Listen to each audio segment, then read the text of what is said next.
Hello, എല്ലാവർക്കും സുഖമാണോ?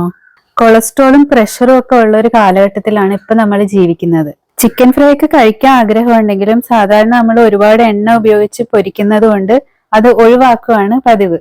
അപ്പോൾ വളരെ കുറച്ച് എണ്ണ ഉപയോഗിച്ച് സ്വാദിഷ്ടമായ ഒരു ചിക്കൻ ഫ്രൈ എങ്ങനെ തയ്യാറാക്കാമെന്ന് നമുക്ക് നോക്കാം. ഇന്ന് നമുക്ക് കുറച്ച് ലെഗ് പീസ് കിട്ടിയായിരുന്നു. അത് നല്ലതുപോലെ കഴുകി വൃത്തിയാക്കി കുറച്ച് മഞ്ഞൾപ്പൊടി, ഉപ്പ്, കുരുമുളക് പൊടി എന്നിവയിട്ട് നല്ലതുപോലെ ഒന്ന് മിക്സ് ചെയ്ത് എടുക്കുവാണ്. അങ്ങനെ മിക്സ് ചെയ്ത ലെഗ് പീസ് എല്ലാം അരമണിക്കൂർ ഒന്ന് റെസ്റ്റ് ചെയ്യാൻ വെച്ചിട്ട് കുക്കറിലേക്ക് മാറ്റി. ഇനി നമുക്ക് കുക്കറിൽ മീഡിയം ഫ്ലെയിമിൽ 2 വിസിലാണ് കേൾപ്പിക്കേണ്ടത്.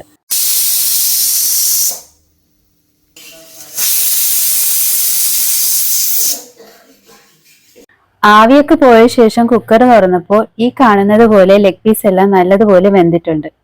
ഒരു തുള്ളി വെള്ളം പോലും നമ്മളിതിൽ ചേർത്തിട്ടില്ല. ഈ കാണുന്നതെല്ലാം ചിക്കനിൽ നിന്ന് ഊറി വന്ന വെള്ളമാണ്. അടുത്തതായി നമുക്ക് ചിക്കൻ ഫ്രൈ ചെയ്യാനായിട്ടുള്ള മസാല തയ്യാറാക്കിയെടുക്കണം. ഇതിനായി 3 സ്പൂൺ കാശ്മീരി മുളക് പൊടിയും 2.5 സ്പൂൺ മല്ലിപ്പൊടിയും 1/2 സ്പൂൺ ഗരം മസാലയുമാണ് എടുക്കുന്നത്. ഉപ്പ് നമ്മളിപ്പം ചേർക്കുന്നില്ല. കാരണം എന്ന് വെച്ചാൽ നമ്മൾ ചിക്കൻ വേവിച്ച ആ ഒരു സ്റ്റോക്ക് വെച്ചാണ് ഈ ഒരു മസാല മിക്സ് ചെയ്തെടുക്കുന്നത്. അപ്പൊ ആവശ്യമുണ്ടെങ്കിൽ മാത്രമേ ഇനി ഉപ്പ് ചേർത്ത് കൊടുത്താൽ മതി. മസാല സ്റ്റോക്ക് ഒക്കെ ഒഴിച്ച് കുഴച്ച് നല്ല കുഴമ്പ് രൂപത്തിലാക്കിയിട്ടുണ്ട്.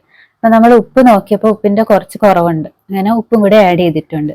ഇനി നമ്മൾ വേവിച്ച് വെച്ചിരിക്കുന്ന ചിക്കൻ ലെഗ് എല്ലാം ഈ ഒരു മിക്സ്ചറിലേക്ക് മാറ്റി ഇതെല്ലാം കൂടെ നല്ലതുപോലെ ഒന്ന് മിക്സ് ചെയ്ത് എടുക്കണം. അങ്ങനെ നമ്മൾ ചിക്കൻ പീസിലെല്ലാം മസാല നല്ലപോലെ തേച്ച് പിടിപ്പിച്ചിട്ടുണ്ട്. ഈ ചിക്കൻ പീസ് എല്ലാം നല്ലതുപോലെ വെന്തിരിക്കുന്നത് കൊണ്ട് ജസ്റ്റ് ഒന്ന് കോട്ടിങ് ചെയ്യാൻ വേണ്ടി മാത്രം മിക്സ് ചെയ്താൽ മതി. ഇനി നമുക്കിത് ഫ്രൈ ചെയ്തെടുക്കാം. ഫ്രൈ ചെയ്യാനായിട്ട് ഒരു പാൻ വെച്ചിട്ട് അതിൽ വളരെ കുറച്ച് എണ്ണ മാത്രം ഒഴിച്ചാൽ മതി. ഇനി എണ്ണ ചൂടാകുമ്പോൾ ഫ്രൈ ചെയ്യാനുള്ള പീസ് എല്ലാം ഇതിലേക്ക് നമുക്ക് ഇടാം. അങ്ങനെ ലെഗ് പീസ് ഓരോന്നായിട്ട് നമ്മൾ ഫ്രൈ ചെയ്യാനായിട്ട് ഇവിടെ ഇടുവാണ്.